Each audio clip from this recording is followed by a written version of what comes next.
Hello, everybody. This is Ryan Shields. I'm the Youth and Confirmation Minister here at St. Joseph's, and I'm coming here today to welcome you to the 2020-2021 Faith Formation Year.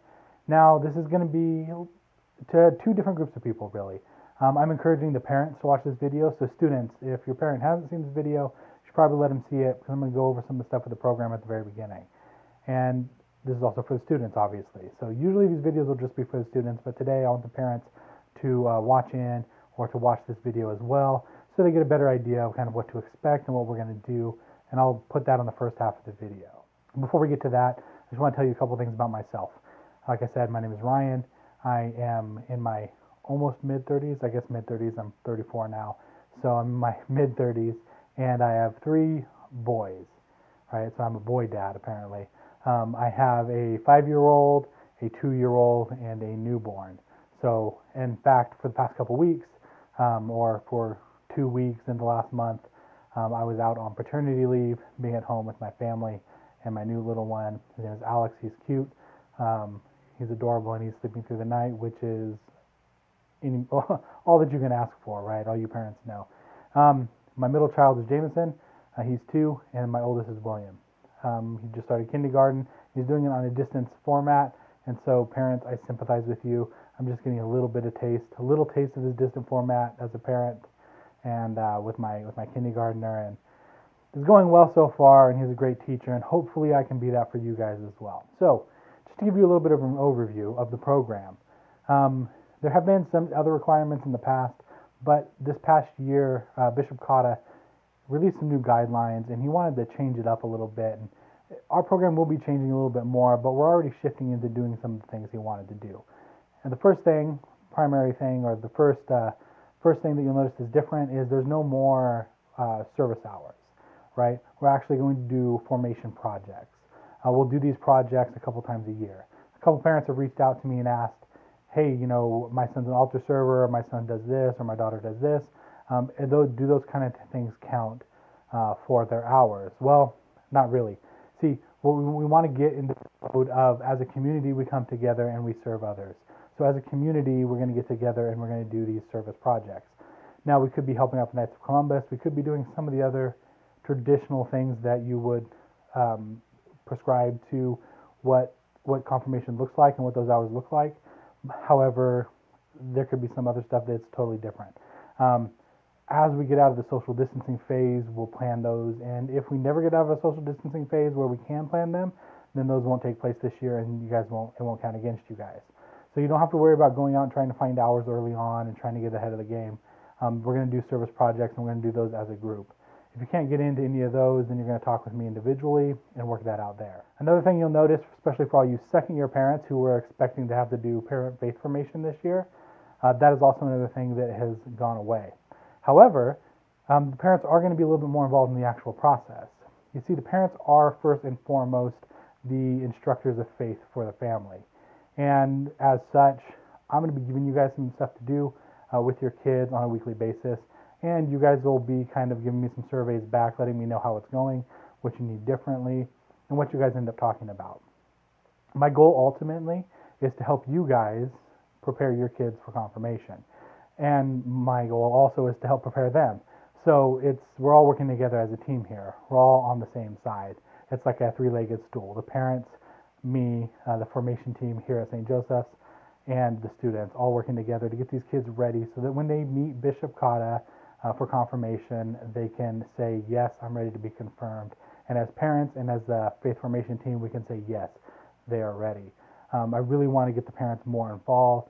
And for some parents, that may be scary. I'm really sympathetic to the point that some of you parents may be coming back to the church for the first time in a while, or may have been out of the religious education game for a bit and not coming back in. I get that. I'm here to help you guys, though. So whether or not you attend Mass every Sunday, or whether or not you're trying to get back to Mass every Sunday, I'm going to give you guys the resources that you need to help thrive. If you'll notice, if you have kids in the younger programs, this is going to kind of go hand in hand with what you're doing there.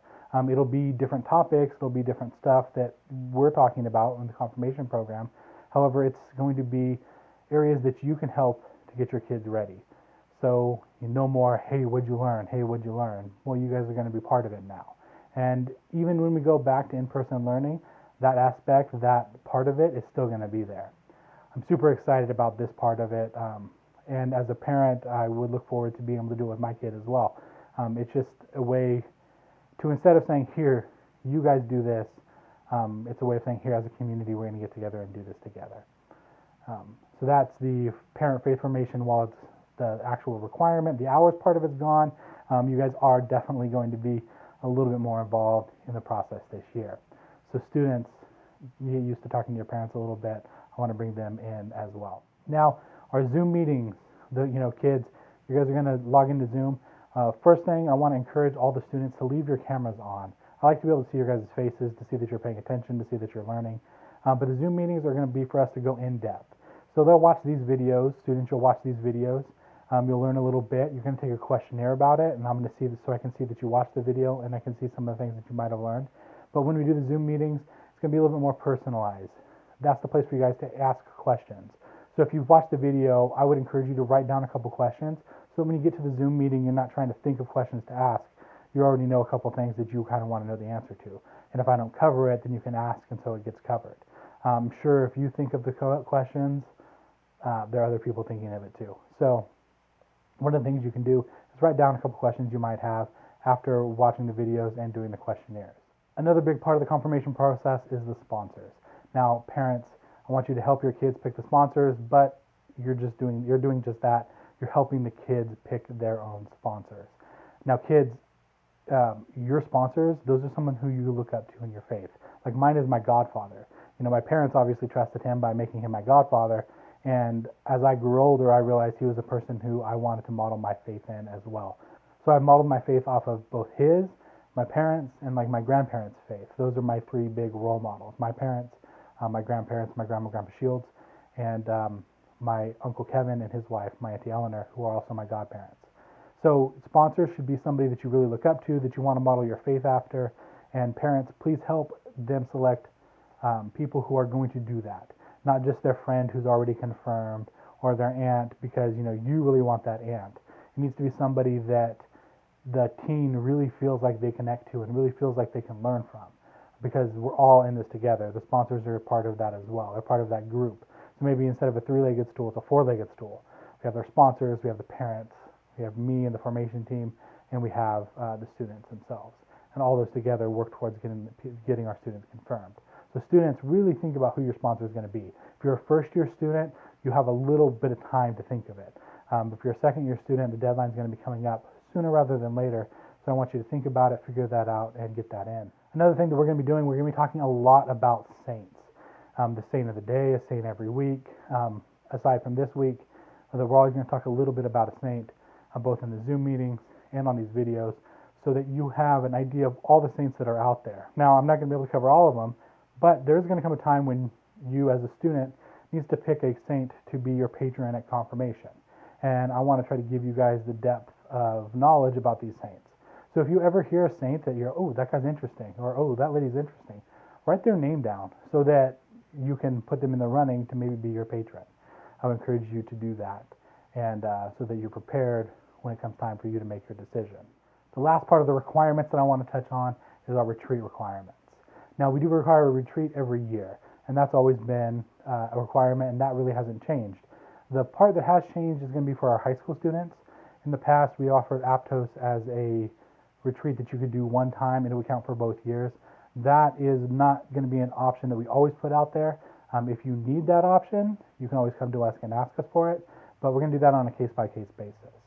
See, one of the things that we're trying to do is we're trying to separate our faith formation side of our program from our evangelization, non-confirmation side of our program. So instead of mixing those two together, we're trying to put a little bit of separation there, because really we're trying to do different things. One side we're having to do heavy catechesis, and the other side we're trying to get them deeper in their faith in a little bit more of a fun and enjoyable way. So the Aptos retreat, while it's going to be a good retreat, especially for our teens to go on, I would encourage everybody to go on it. It's not going to be a confirmation retreat unless the person really needs that to count. And like I said, we'll review those on a case-by-case basis. As for everybody else, you guys are just going to do a retreat every year. I understand that some of you didn't get to do a retreat last year because of COVID, and the way things are going this year, who knows if we're going to be able to get in-person retreats done. However, if you don't get an opportunity to make that retreat up from last year, and if we do not get an opportunity to do retreats this year, none of those are going to be held against you guys. So all that being said, in this new digital world that we're going into for our faith formation team, I just want to thank all of you guys, all you parents, for sticking around for this first part of the video. And I'm going to launch into a little bit more for the kids, but the parents, you guys can go ahead and check out right now if you want to do that. And kids, we're going to go ahead and just do a talk about just a couple more things, and then we'll be done for the day. I know we've already talked about a lot. So confirmation. Confirmation is what we're getting ready to do. And confirmation is us as an individual saying that I'm ready to be an adult in the church. What does that mean? I think I struggled with that a lot when I was a kid. So it's a question that I want to address to you guys today. And this is going to be the bulk of what we talk about for this first day. And it's only going to be a couple minutes, like I said. Being an adult in the church is not only going to Mass every Sunday. It's not being married in the church. It's not raising your kids in the faith. Those things are all things that will happen when you're an adult in the church. But being an adult in the church and being a confirmed member of the church, is taking that next step.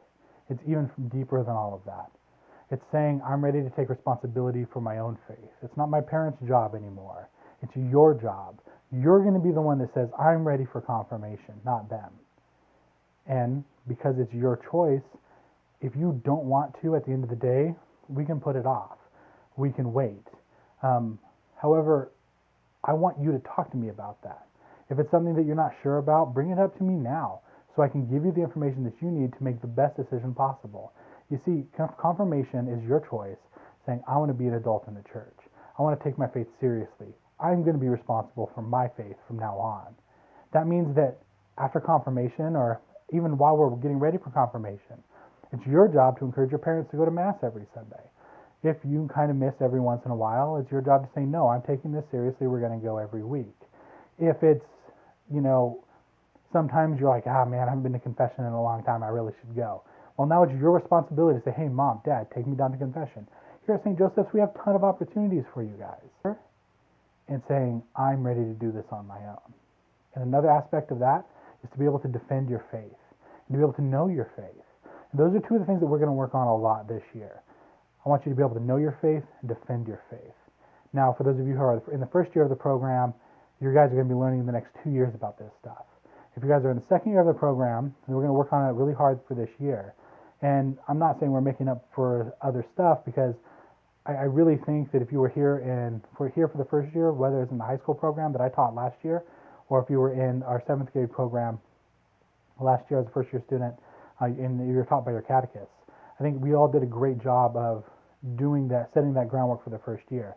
But as we go into this new program, it's going to look a little bit different than what you guys saw last year. And that's a good thing.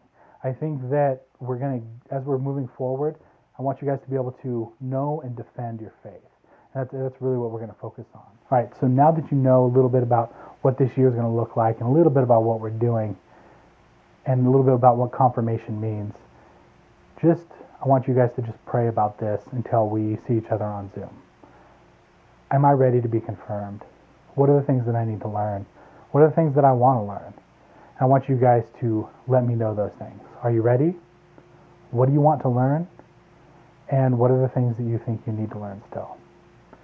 Thank you so much. I look forward to seeing you all on Zoom, and look forward to working with you guys this year. So this is it for the week 1 video. Thank you so much again. God bless, and I will see you via the internet, via Zoom soon.